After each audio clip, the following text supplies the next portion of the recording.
we stream live. And in doing that, I get the opportunity to spend time with some really great people. The guest today is somebody I met because my best friend bought their house. And somehow that led to this great friendship that now 5 years later, I'll be celebrating another birthday of hers with them again. So my guest today is Peter Arner. Arner, why did I get stuck? Please help me welcome Peter Arner to the podcast. Welcome so much. It's good to see you. Thank you so much for having me. Of course. So tell everyone a little bit about who you are. Well, I am a real estate agent, obviously. I'm based out of St. Petersburg, Florida. Grew a pretty big team here. We've got 10 agents who cover all of Tampa Bay, down to Sarasota, up to Clearwater. And I just absolutely live and breathe real estate. Dad of a 12-year-old daughter, Tori. And been married for 13 years and absolutely love this part of the world. It's been a great experience living here. Yeah. Well, when I was doing research a little bit on your background, because clearly I didn't meet you until I clearly anchored and settled in Florida. Mm-hmm. You spent a lot of time in New York, but even prior to that, I'm going to just jump into this question because it really is such an interesting background. So your path has crossed biology, writing, communication, Manhattan public relations, the arts, and real estate. When you look back, what do those seemingly unrelated worlds teach you to notice that others might miss? Well, I've always been someone that connects with people. That's the majority of my business is referral. So I think just having a background in all those different things gives me common interests with a lot of the people that I speak with across a broad range of topics.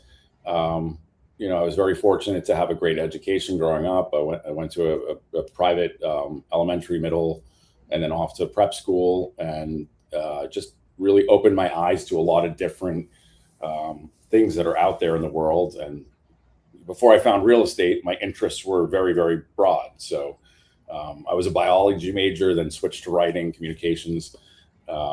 So all of that still is something that I'm interested in, and I'm constantly striving to learn and understand the world and how I can help people with the knowledge that I've learned. So, well, I don't know how biology plays into the real estate part, but I can clearly see writing and communications. Mm-hmm.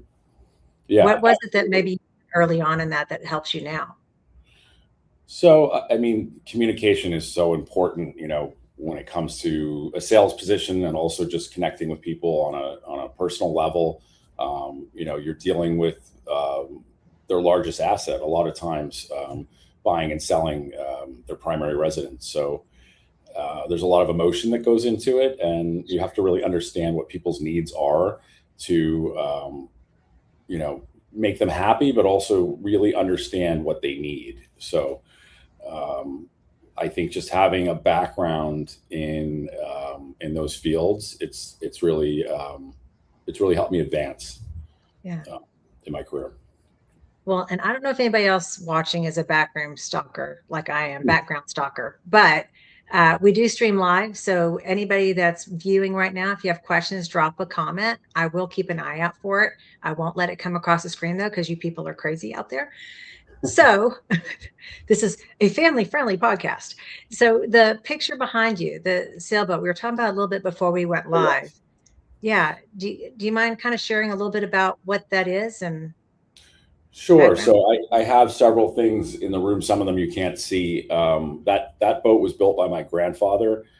He started out my mom grew up on a farm in Ohio, and he was a farmer, and he wanted a little bit more from his life. So he studied, and he went into the chemical field. He worked as an executive for Firestone and Goodyear, and ended up building his own company that manufactured foam for the car seats, the foam that you sit on in a car, for many, many years. And his big client was Goodyear.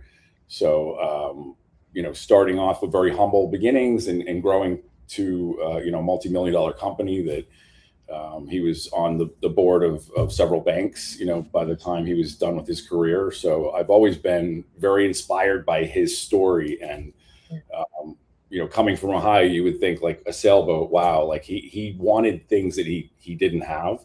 So he created the life that he wanted. And, anything Yeah. is possible if you put your energy and your mind to it. And I've been extremely inspired by his story. You mentioned he built the sailboat. Yep, built it in his factory with a couple friends and coworkers. Wow, that's pretty incredible. Yeah, he used to race with Ted Hood and raced with the Prince of England once. He would travel all around the country, trailering the sailboat over to California and down to the Caribbean, down to Florida, and then race in the Caribbean. Pretty amazing guy. Clearly, he's an inspiration. When you think about his life, the things that he built and accomplished, what is it? How does that really inspire you? Like, what are the attributes that when you look at that, the picture of the factory in front of you or the sailboat he literally built on the wall behind you, Hmm. what attributes really kind of stick with you that you carry forward? Just perseverance, not letting anybody tell you that you can't do something, um, Sure. and just really just keeping your mind set on a goal and executing that vision that you have, and seeing something tangible in front of me is a great way to motivate me, that I can have whatever I want if you put your mind to it. Right. Um, and most importantly, he was just I'm going to get all teared up now. He's just a really good guy more than anything. I think the most important attribute for him was that people liked him. He just had a great personality. He was friendly, always Yeah. smiling, and didn't let things get him down. So that's extremely inspiring for me. Well, and that's something that you're able to carry forward and teach your daughter, Absolutely. right? Yeah. Yeah. Now, you built a career in spaces where perception can influence value. How do you Mhm. help someone see genuine value without simply creating a better story around it? So there's so much information out there, especially now with the internet and all these different websites. It used to be people just came to the realtor for information. Now you're Yeah. being bombarded from every direction, social media, all the different websites that feed off of our MLS system. So much of that information is not something people can filter through and understand, especially when you're coming from another place. So many people that come to Florida are from other markets. Yeah. So understanding value is so important, based on niche markets and things that are happening, changes. We're in an area that's gentrified drastically outside of the downtown area. So understanding block by block what the true value is for a property, and Sure. what the projected changes are within the next 5 to 10 year span is so incredibly important. If you're coming Yeah. here from another place, you don't know that, oh, there's actually a massive redevelopment coming, several blocks away. And there's Miami investors that have spent close to $1 billion acquiring lots to recreate an entire new neighborhood. So Oh, wow. a lot of that information is things that I have that not every agent has, and definitely not the typical consumer would know all these things. Yeah. I was having, it's so funny you say that because I was having a conversation with a husband and then his wife. I won't say which city it was in Florida. It's not where you are, but I'm not going to say because I don't want to get all of a sudden a bunch of haters. So Sure. they go to this, what we consider somewhat of a vacation town. It might be somewhere near the Panhandle area where Jennifer and Kevin did spend a little time before they landed in St. Pete. And they bought this house, love this house. They move in. They know they're not from the area, Mhm. and now it is absolutely nothing like they thought it should be, right? Because culturally, I think I've heard that area called Redneck Riviera. I know exactly Again, what I'm you not saying any city, so people, if you're watching, don't you hate on me. It's very beautiful, but I know exactly what you mean by that. Yeah. And so now they're just looking at wanting to try to sell it to get into, an area that maybe meets more with their cultural. Hmm. Uh, all the restaurants around them are chains. It's just, it's certainly Sure. not Tampa, St. Pete area. Hmm. So if somebody is going into an area that they don't know, one, clearly what I'm hearing is make sure you work with somebody who's local who understands what's coming, What's coming? right? What else would you say is really important to somebody moving into a new area? Because you did it, right? You moved from New York to Florida at one point. Yeah, absolutely. Just understanding, the things that make that area special. It's so important. Just understanding what makes people happy. So a lot of the reasons why I fell in love with this area, I'm a big art fan. So I love art. I love history. Yeah. We've got the Dolly Museum. We've got the James Museum right across the street. Raymond James private Western art collection. We have a museum of fine arts, and then surrounding the entire city are murals painted on all the buildings. There's a Yeah. mural festival that happens every October called Shine Festival. I've been a sponsor for it for many years. I'm friends with a lot of the local artists. I was like that in New York as well. There's a big connection with the different cities and the artistic community. Just I'm just kind of speaking from my own experience, but Yeah. everyone has their why, what makes them excited to move to a place. Another thing was boating too, understanding that we have some of the best boatable water, not just in Florida, but in the country. We've got sandbars everywhere. The water's a lot calmer than the Atlantic coast. So I know these intricate details about each neighborhood. I'll even offer people a ride on my boat and show them the waterway. I won't just Yeah. take them to the house and say, look at this pretty seawall and dock. I'll show them from the other side what it looks like and what the entrance in and out is. It sailboat water? Are there fixed bridges? All this information is so important for people that have specific needs like that, things that make them really happy about moving to an area. I'll dive really deep into those topics when I know what's really important to the client. Yeah.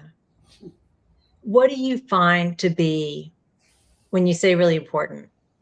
Now, granted, you deal with more of a luxury market.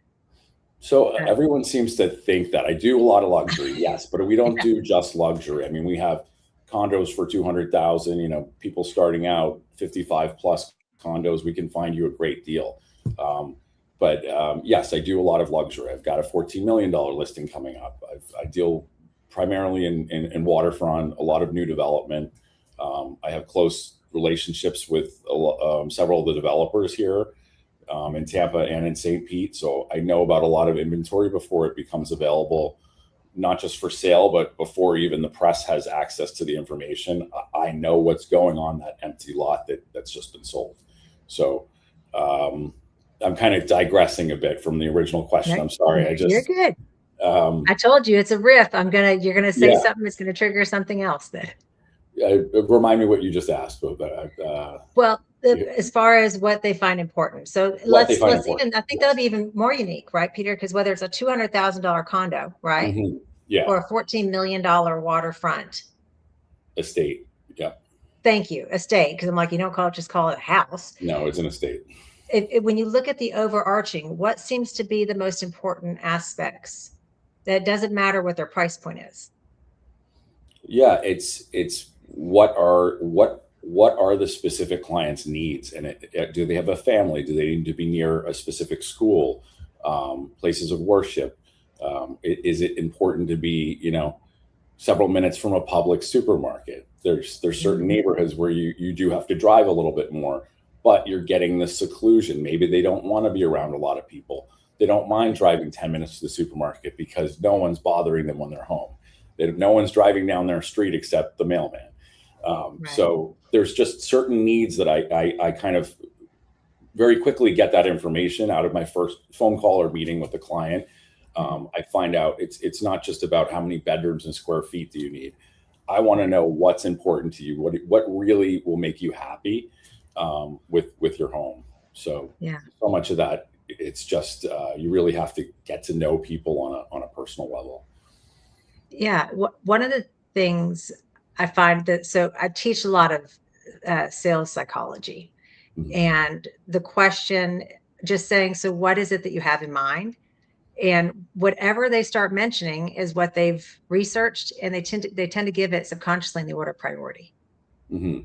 right? So maybe they Sure. start with school system, or they start with grocery store, they start with worship place, and um, yeah, things that probably for you in communication come naturally. But for a Mhm. lot of humans, not you, we tend to think what's important to me is what's going to be important to somebody else. No. Yeah. What do you think separates an excellent agent from an average agent? I think an agent that's willing to listen more than talk, really absorb the information that they're being told. Right. So many sales agents just they want to sell. They want to just give their opinion and this is it. This is it. This is what you have to have.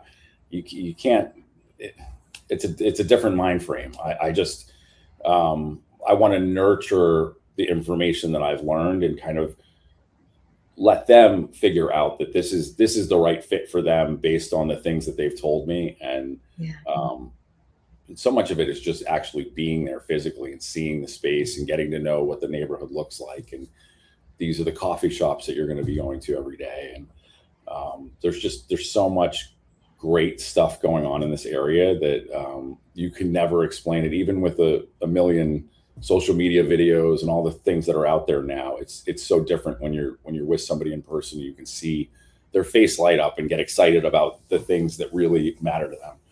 Yeah. The now New York. I'm actually gonna skip that one. We're gonna go to this one.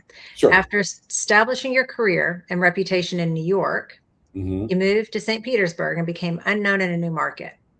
What made you willing to leave behind the place where your name already carried weight? Okay, so I will backtrack a little because it's important to Sure, understand of that to course. answer that question. So I started in Manhattan in real estate, where I had been doing public relations and little advertising. Worked as a bartender for many years. Um, Started dating my now husband. He was a Wall Street trader. Realized I got to get more focused on where's my career going. So I joined one of the top teams in downtown Manhattan, and then quickly realized we wanted to have a child. So we moved out to Long Island, where Andy grew up, and had to kind of reinvent myself with my name there. Mm, We were there for 10 years, built a very big business. I made it to number two in my office. He got a job offer to move down here, and we jumped on it because I knew I already left Manhattan and started over. I can do it again. I'm young yeah. enough. I was still at a place in my life, and my daughter was about to start kindergarten. If we didn't do it then, it was going to be in 18 years or whatever after high school. So um, it was just kind of a leap of faith. And I had very I had seen New York change so much while I lived there. Even just the surrounding areas like Brooklyn, nobody would get off the train in Williamsburg, and by the time I left New York City, that was the hottest neighborhood in town. I saw Oh, those same trends happening with this market where St. Petersburg is. yeah. It was ripe for redevelopment, and there was a lot of arts and culture and music. So I saw that same trend, and I said, I think this is the beginning of something really big, and I was right. Yeah. This town has just blossomed. Even all of Tampa Bay, downtown Tampa, downtown St. Petersburg, it's just grown so much. So I felt it in my gut. It was an intuition to make this move. And I didn't just jump into my career with the first, made me an offer. I met with everybody in town, and I kept saying to myself, Compass is just taking over in New York City. They're everywhere. They're in California now.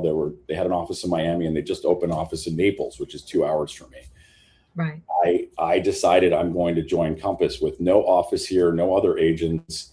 And I was their sort of satellite office for Tampa Bay. And then COVID happened. They had plans to expand into this market. Everything got, very pulled back when that happened. And I was positioned in a very unique situation because we had 30,000 agents nationally, and there's a huge internal referral network. And I was the only guy in Tampa Bay. So the Mm, first year I was licensed in Florida and I had joined Compass, I did 27 deals, all from referrals within the company, and very quickly made a name for myself. And they said, okay, you're our founding agent for St. Petersburg. We're opening an office. And I very quickly built a team of, at one point it was 15 agents. Now we're 10. But I went with my gut, and it paid off.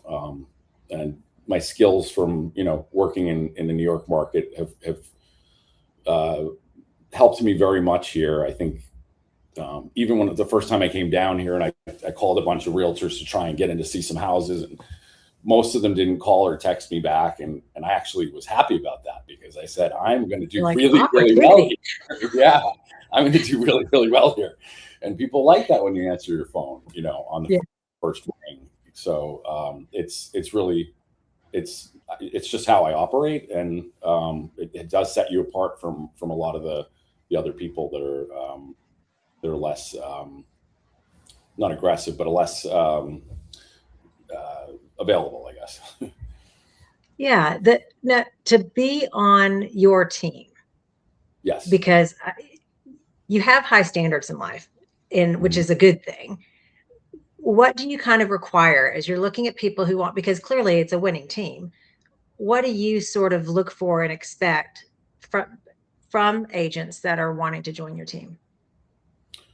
Sure. So a lot of it is, you know your background. What's brought you to this place where you've decided this is the career that you want. Um, Mhm. um, what obviously what kind of a history do you have?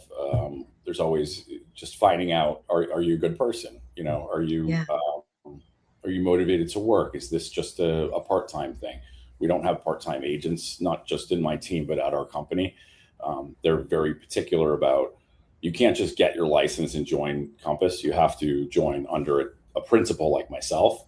So if I'm to bring on a new agent, I have to really make sure that they're in this for a full-time career, and that Yeah. they're looking to do this for the right reasons. So um, it's a little bit of vetting. Up until moving to Florida, I was always a single agent. I didn't have a team, so it was a little bit of a learning curve, understanding what decisions are the right ones to make when it comes to hiring people. But Yeah. we're at a really good place right now with the team, and I'm really happy with the people that are working with me. And I have a couple new people actually starting they're very, very excited about the opportunity. So Yeah. it's been a great year so far, but I'm looking forward to the second half of this year as well. Well, I'm going to backtrack on something because I, Sure. one, I didn't know you ever bartended. And Vince, as you know, my husband, Hmm. Vince bartended a long time. He ran bars back in his 20s into early 30s. And he swears that that taught him more about people Hmm. than any education could teach him, was from behind the bar. And I see you nodding yes. So share a little bit with us on how did that bartending experience play a part in how you approach communication or people or what have you? Yeah, I mean, it's a very social job. You don't just have to be on, but you're talking to people, you're getting to know them. People open up, obviously, when there's alcohol involved. They open up a little bit more than they Yeah. normally would. So you really get to kind of like dive in a little deeper than a normal conversation with somebody on the street. So, and if you have a couple regulars who you see, once a week, twice a week, you really get to know them, and they're all different personalities. They're all different backgrounds, and what makes them tick. You kind of understand these little things that you start to see patterns. You see, okay, this is the way this person is. That this is going to set them off, or this is going to make them happy. That's Mm, information that you can use as you're talking to many different types of people.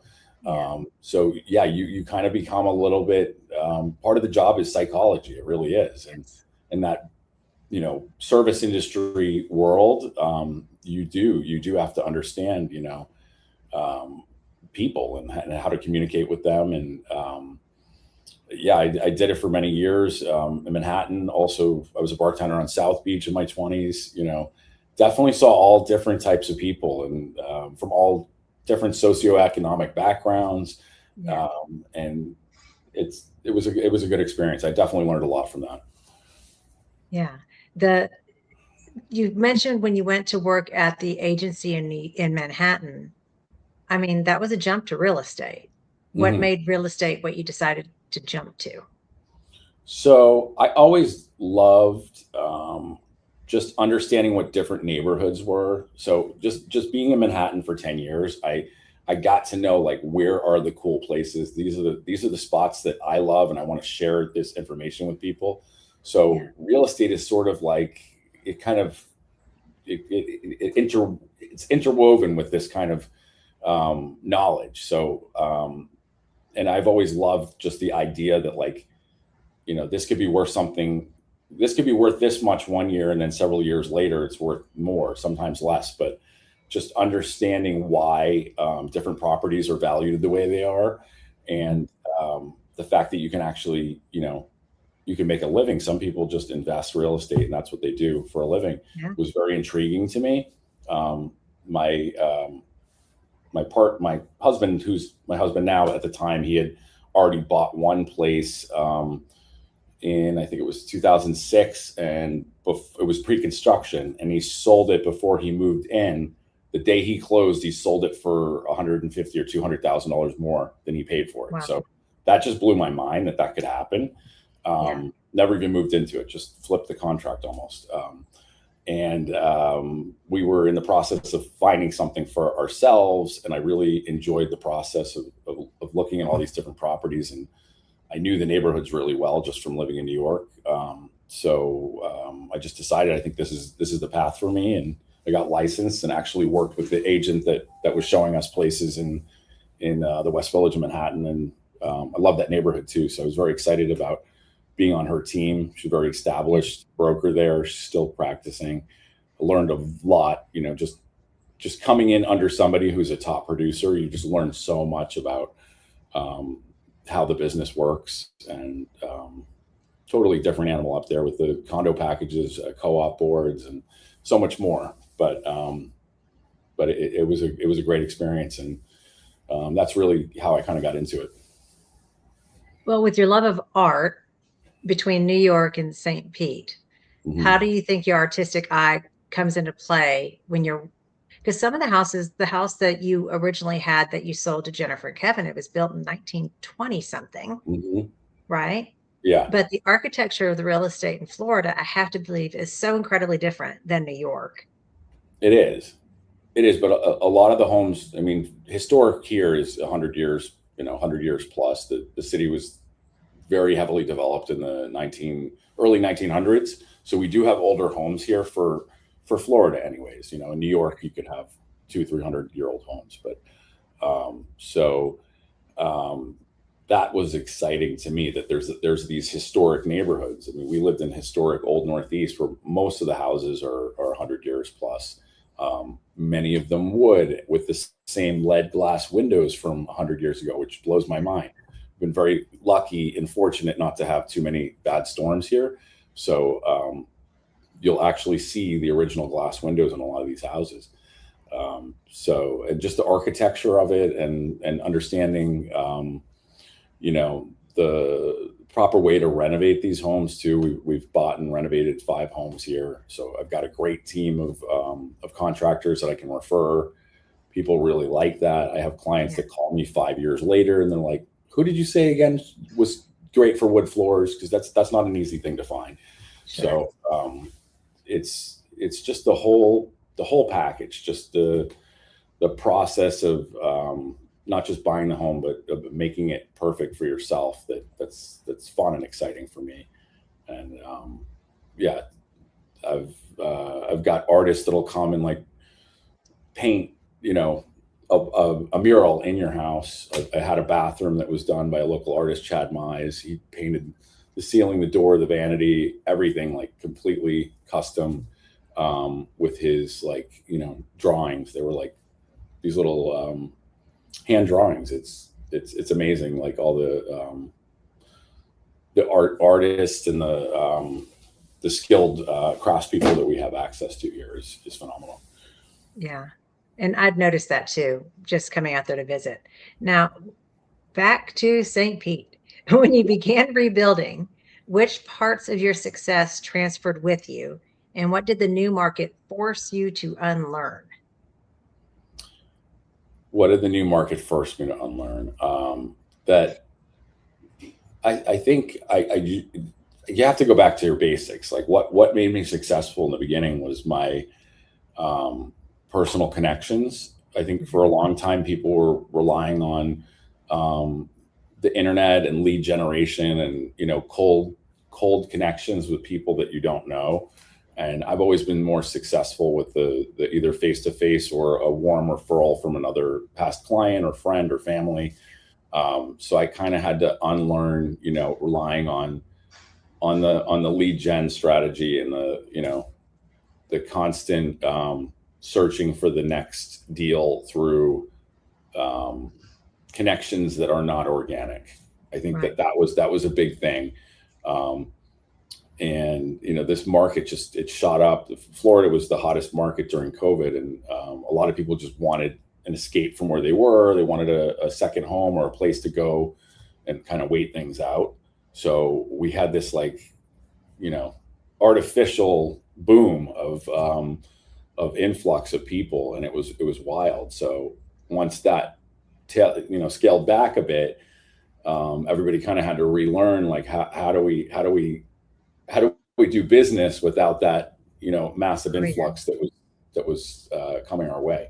So I just kind of went back to basics and just connected with all the people that have been my clients and been friends and family from the beginning. So that's been very good for me. I think a lot of people in my industry had a very tough last several years. Even this year, it's been tough for them. But I continue to be busy, and the phone rings, nonstop. So I think using those tactics has been great for me.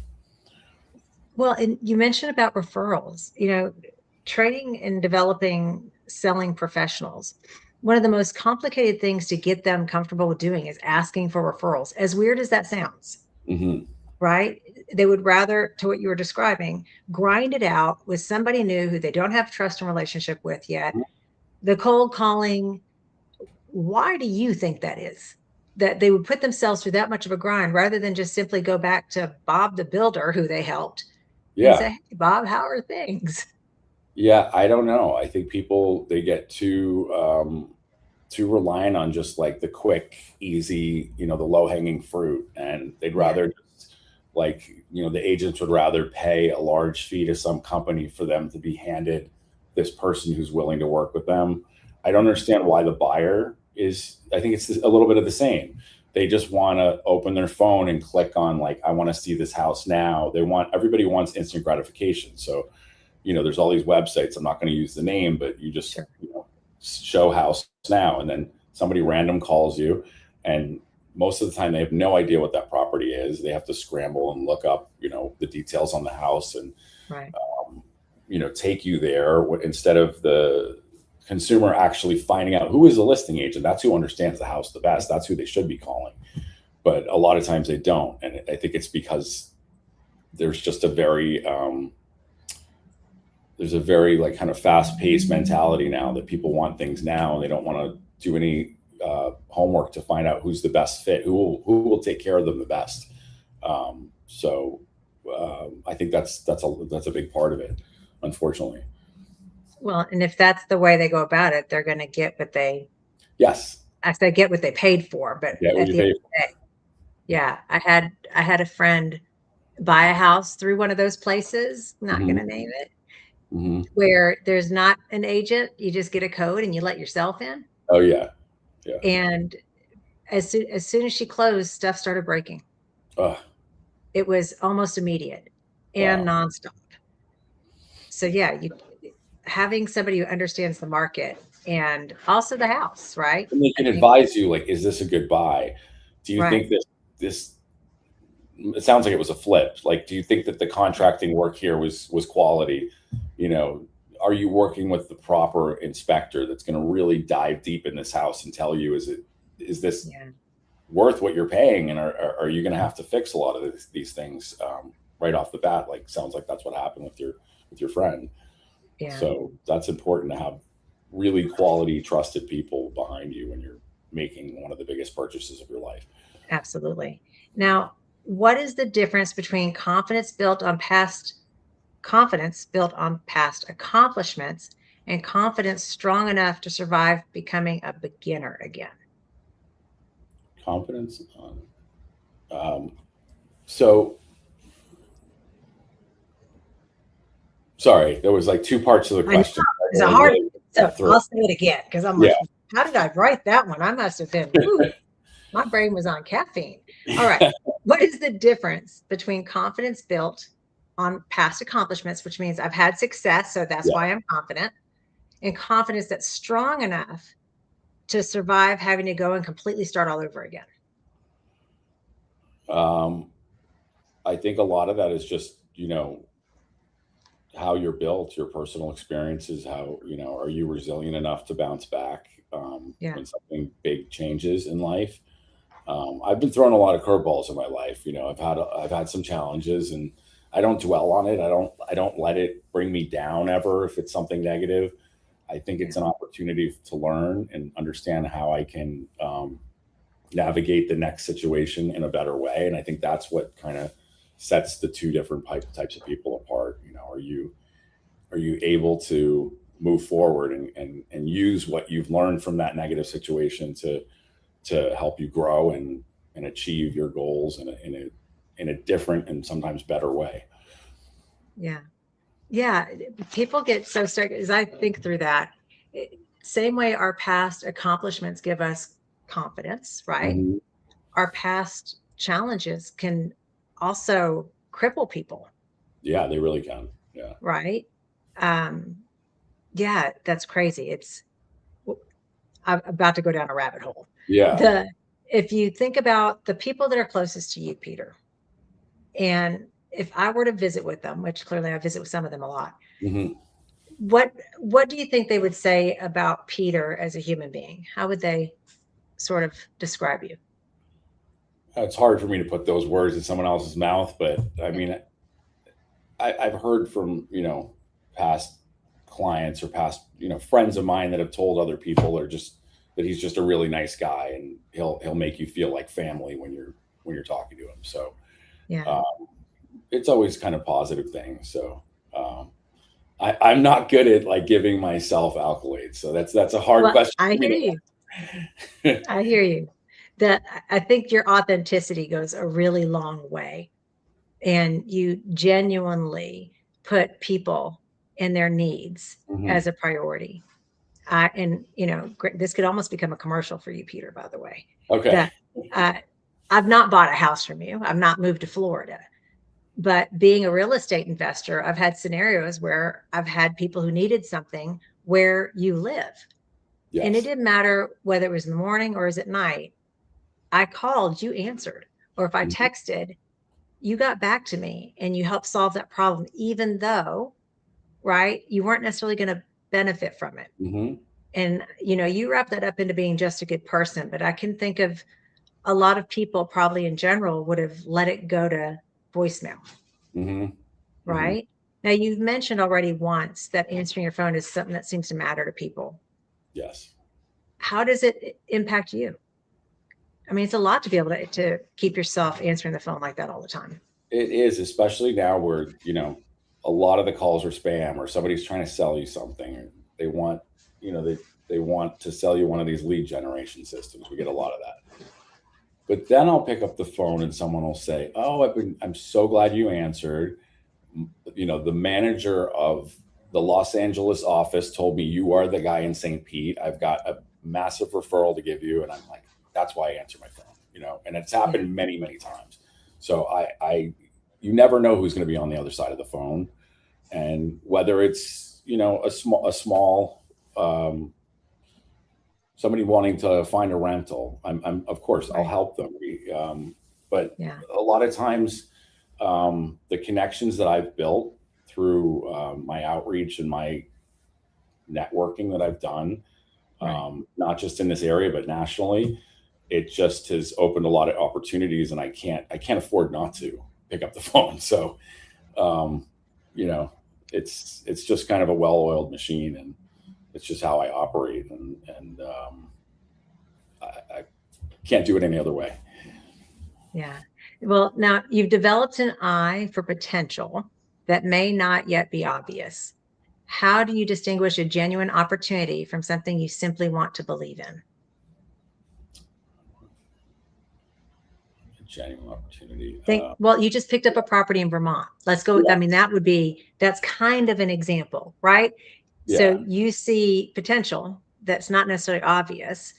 And how do you kind of distinguish from this is a real, when you moved to Florida and you yeah. called all the agents and none of them answered, and you're like, this is an That's opportunity. a huge opportunity. Yes. Yeah. Yeah. That's an aha moment. I knew that that I'm going to stand out for sure. Just Yeah. it's that kind of market. And you wouldn't believe how many people have called me specifically because they read my bio and they're like, "Oh, you used to be a realtor in New York City. I want somebody like that. I want someone who's a hustler. I want someone who's going to take the extra step to find what I need or find the client from the other area." So that really does go a long way. But to answer the question, finding opportunities that are genuine versus something that you want to believe in, um, it's a lot of that is just, I think, just being in the business so long, like seeing and having some failures and having some successes, you kind of can understand what is this really going to be something that pans out or not. Um, you know, I think it just comes with having years in the market and being successful for so long. Yeah. Um, it just I don't want to sound cliche, but it comes natural to me now. Well, it's your second nature. I think I know where I was going with this one. I really have got to be more direct in my questions Sure. next time. I'm like throwing curveballs today. The real estate investors sometimes, which is different than buying your personal home, right? Mhm. Like you talked about, there's emotions involved. But I've noticed that some real estate investors can get really emotionally connected to an opportunity, whether it's a house or it's a park, or it doesn't really necessarily matter what the asset is. But then you can look at it and very obviously see that there's some big kinks in this, Yeah. Red right? flags. Yeah. What filter would you say for real estate investors that maybe they're just really excited, they want to get into this thing, and now they Yeah. think they have this opportunity, but you can see it's a train wreck. Yeah. Yeah. I mean, that's something that not everybody can decipher just by, and some people don't care. They want to just make the sale. So they'll move forward just to get the deal done. That's not something I would do. I want to advise them in the best way possible because that person might likely buy 10 more properties with me. And if the first one is a disaster, Right. it's one and done. So, but that would be my motivation. I want them to be genuinely happy and I want them to have success and I want them to, you know, the more success they have, the more there could be 10 other people they tell that should call me. And Yeah. that's a lot of why I built my business the way I did. It's just people are happy and they've been happy with the results and they've made a lot of money with the purchases that I've sold them. So it's turned into quite a referral business. Just just taking care of people's needs and being able to understand when something's a good buy or not. For sure, that's very important. You said something in there that is gold, that for all those watching is important to hook into. And that was, you said this is the first house. If I'm going to sell them 10 houses, Yeah. this is the first one. And if I goof this up, most humans don't go into a new relationship with a potential client thinking this is the first of 10, Hmm. right? They just think, let me get this one. Let me get this one. Hmm. When you think about the clients that you've had over the years, and clearly I don't need names, what's the most amount of transactions with one particular client that you've had? Oh, it's hard to say. There's some. So I have clients that are still in New York that I am still helping. So I don't have a team there, but I have very trusted agents that I still refer to. I still have people that call me and say, I want to work with you, but I know I can't work with you. So who's the next best person? So I give them, Yeah. X, Y, and Z person up there. So I would say like, starting being in this career for 20 years, I mean, it might be 15 properties. I can't, I'd have to like look through my records to actually pull it together. But yeah, somewhere 10 to 15 transactions with the same client. And what do you think the national average is for an agent on One, number of properties with a client? most of them, I mean, for the average agent, not Yeah, people at my level, but yeah, it's usually one.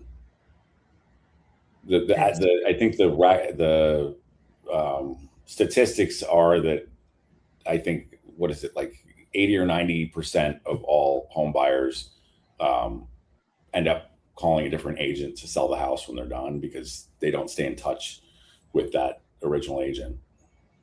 yeah, It's some statistic like that. Don't quote me on that, but it's pretty high, the amount of people that end up using a totally different realtor the second transaction. yeah. That I'll tell you a funny story just to give you a second off the hot seat too. I have a girlfriend that bought a house, needed to sell her house. So in order to sell her house, she listed it with the agent who actually helped her buy the house. Okay, Hmm. so good. That was good for that agent, right? All right. Well, it wasn't getting any traffic. And it's here in the Fort Worth area, which clearly is a high real estate market for Hmm. things turn. Been on the market, I think at that point, 35, 40 days or something. And agents like, well, I don't know. I don't know. I don't know. She goes on one of those websites and notices there's not a single picture of the master bath.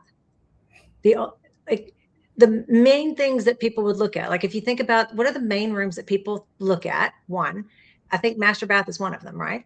Yeah, The suite bath. kitchen, kitchen, bathroom. Yeah, and and they didn't have a picture of the actual kitchen. It was like the kitchen was an ambient picture like to from the a different living room. room, like it was in the background. Wow. Yes, Yeah. yes, Yeah, I that's unfortunate. I don't know how they met that person, but it's always good to kind of vet who you're working with before, kind of see what their past listings have looked like. And yeah, that's wild. It's unfortunate.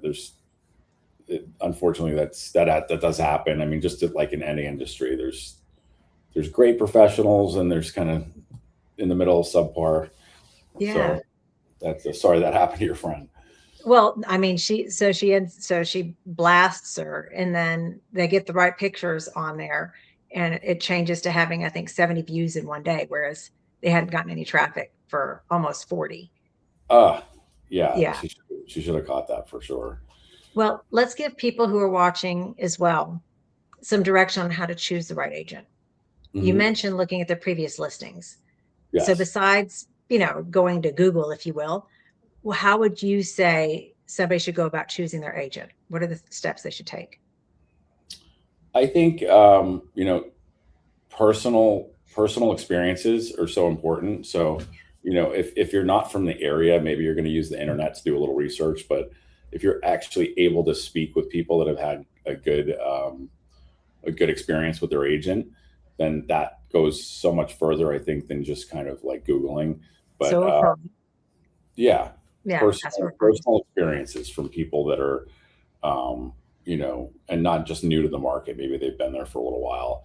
Um, it's funny. I had someone call me recently that I've got their condo, like a million three condo on the market, and they said we went on ChatGPT and asked them who is the best agent in St. Pete to sell my condo, and I came up as the first person. So I thought that was pretty cool. I'm not doing any kind of marketing with ChatGPT, but Yeah, I was like, how did that happen? But I think I think they had lived in New York. I think they used a yeah, lot of the data that kind of matched us together, and I had some other listings in the building too. So um, it's just wild how people find each other these days. But I would say, yeah, just and interview them. Maybe just don't go with the first agent. Talk to a couple. Look at their social media. Look at their actual company bio. Like see what the sales were. Find out how much do you sell in this area or this town, and what do you estimate how long it'll take to sell my house, and yeah, get an idea for their process before you kind of like jump into bed with them. yeah, yeah. No, because believe me, my girlfriend is definitely regretting that one. Yeah. I was going to say, I was going to ask because I noticed one of my AI geniuses that has basically even built my AI agents is on. So Owen, if you are still hanging out there, why would ChatGPT have found Peter specifically? Like, what is it in AI? Because that's pretty. There's a lot. How many agents are in St. Pete? I think in Pinellas County, there's 4 or 5,000. Like, there's a lot of Yeah, agents. Yeah. yeah. And so for AI to have picked that up, well, Yeah. and if he doesn't give it to me there, I want to get it to me later for sure. But there's Yeah. something to that that's pretty cool. Yeah, Yeah. I don't know what their algorithm is, how they figured it out, but I was very happy to hear that. yeah. Now the when you look beyond the properties, the production and recognition, what do you hope the life and career you're building ultimately stand for? Um, I just want to create something really good for my family. I have an autistic Yeah, daughter that I probably will have to take care of for the rest of her life. So much of why I work so hard is to make sure that her life is fabulous, not just now, but even when I'm not around. So that's a big why for me. Um, I don't know if that answers your question, but that's it kind of answers it a little bit, but I'm not going to let you off the hook that easily. yeah, Uh, so taking care of your daughter. yeah, What else? Like your grandfather, right? So your yeah, grandfather stood for being a good person and all the different aspects that you now have are inspired by every day. What yeah. do you want your life and career to ultimately have stood for? I want people to say that he helped me and that I made them happy. Just making people's lives better. Yeah. Um, and I never take anything for granted. I didn't mention this before, but also my father was a doctor. He's passed now, but he defected communist Czechoslovakia to come here. Oh wow. Spoke 9 languages, and went over barbed wire fences to get out of the country because he wanted to be a surgeon, and they told him he was going to be a dentist. So he left and defected, and met my mom on a military base. She was a nurse on a U.S. Air Force base, where he was practicing as a doctor, and they moved back to the States. But Yeah. that struggle, just where my grandfather came from and where my father came from, I never take anything for granted. I know how hard it is for some people to make it here and have the American dream, and to have a successful career in life. So it just really, I want people to be like, wow, he really worked hard to create the life that he has and made for his family. Like, Yeah. just as my father and my grandfather have. So that's a big why. Yeah. That's incredible. Yeah. The where was your mom stationed that they met in? What country? In Frankfurt, Germany. Yeah. I was born on the Air Force Base Oh just wow. south. So you said your mom was serving at Air Force Base? She wasn't serving. She was a nurse there. She had gone to Right. nursing school, and Got she met someone after college that was in the military and said, "Oh, they have great jobs. You should come work for the U.S. Air Force." And so she became a nurse there, and my dad was a doctor. He had some friends through the military, and he was in the military in Czechoslovakia. And there was a U.S. Air Force person that helped him just get established and get out of his country. And it's quite a story. It's a whole nother podcast if I went Yeah. down there. But yeah, my aunt still lives in Germany. I have a cousin there. I was almost born as a German kid, but there was some anti-American stuff going on in the '70s, so they moved back to the U.S. Uh, that'll be a story I'll share with you because I Yeah. was born in Germany in the Oh 70s. wow, wow, yeah, Yeah. And it led to my father getting completely like he was military. He went from his rank down to an E1 because of what happened. So that'll be a fun story to share. yeah. But and we do need to talk about that when I see you because my gut's saying that your mom and your dad might have been working on the very base that It's I wild. was born in. Wait, is it Kaiserslautern? No. Well, it was Launchstool. No? Okay. I'll have to talk with family and get this Yeah. story straight, but I'm pretty sure they were. It was in Stuttgart or Kaiserslautern, I think. Well, you've got some homework before the Yeah, next couple of weeks when we see each other too. yeah. Yeah. I Now will I find know out. the which by the way, of course, for people watching, it's my best friend's birthday. So I'm flying out there to make sure to spend some time with her. And Sandy, her mom's on. So hi, Sandy. She also said, by the way, you are a very genuine person when you were Oh, struggling to answer it for yourself, thank you. I of appreciate course. that very much. And she'll be there too. Party on. Can't wait. Yeah, it's gonna be great. We're all Looking. coming out. Yeah. It's gonna be great.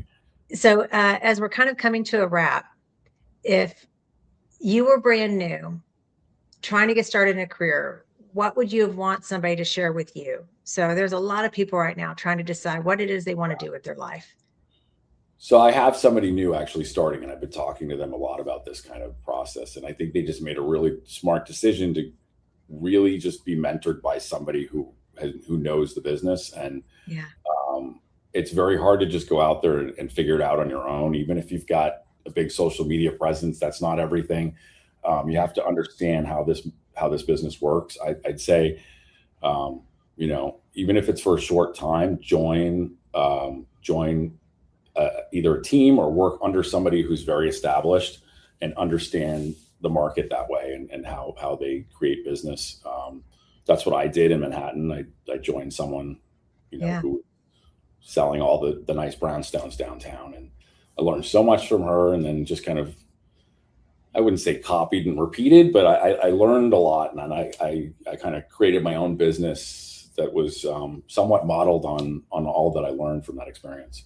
So Well, that's how it's supposed to be. I mean, yeah. as I think through, I mean, my mentor now was mentored by somebody, Hmm. right, who was hard on him on purpose because Yeah. he had to switch his mindset from where he was operating to where he needed to go. So getting a mentor, having a mentor is definitely, that's great advice, Peter, for sure. Yeah, it Yeah. goes. It's very important. I'm still in touch with that agent, that broker to this day, and Well, we're good. give her a shout out. I will. Yeah, so it's Mary Vatry with Brown Harris Stevens in downtown Manhattan. There you She's go. Because you said uh, she's still an agent, right? She's still yeah, practicing. and with a very very healthy book of referral business. That's so much of that I learned from her. Just take care of the right people, and that they'll feed you for the rest of your life. Yeah. Yeah, Thank you so much for everyone that's on. So Gary says, for lack of better words, I'm proud of you, sir. You don't know Gary. I know Gary. And that's a lot. He doesn't, words are not cheap with him. He doesn't say it unless he means it. So thank you. I thank you appreciate for that. being on. Everybody that's watching, clearly there was a lot of takeaways. Subscribe, follow all the things, and you'll know when we're going to be live. But Peter, I will see you also in a couple weeks. Wonderful. Thank you, Tanya. Really appreciate your time. This is great. All right. Thanks, everyone.